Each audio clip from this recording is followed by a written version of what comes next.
حکومتی دعوے اور وعدے کچھ کام نہ آئے۔ ماہ مقدس میں بھی مہنگائی بے قابو رہی۔ ادارہ شماریات کے مطابق گزشتہ 7 روز میں LPG، گھریلو سلنڈر، انڈے، مرغی اور دالوں سمیت 26 اشیاء ضروریہ کی قیمتوں میں مزید اضافہ ہو گیا۔ مزید رپورٹ دیکھیے۔ حکومت کی جانب سے مہنگائی کی ماری عوام کے لیے ریلیف کے وعدے نہ تو وفا ہوئے، نہ قیمتیں کنٹرول کرنے کے دعوے سچ ثابت ہوئے۔ مہنگائی کا طوفان رمضان المبارک میں بھی نہ تھما۔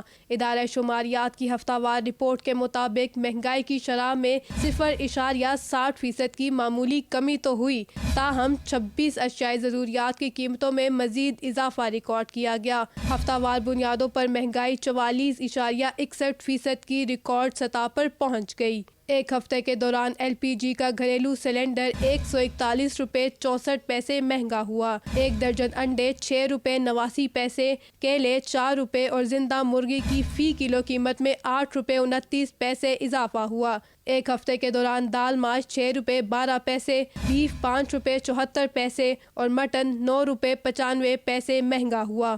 رپورٹ کے مطابق ایک ہفتے میں 9 اشیاء کی قیمتوں میں کمی ریکارڈ کی گئی۔ ٹماٹر 17 روپے 14 پیسے، پیاز 15 روپے 37 پیسے فی کلو اور 20 کلو آٹے کا تھیلا 74 روپے 7 پیسے سستا ہوا۔ ایک ہفتے کے دوران 16 اشیاء کی قیمتوں میں استحکام رہا۔ ہفتہ وار بنیاد پر ملک میں مہنگائی کی مجموعی شرح 44.61% تک پہنچ گئی۔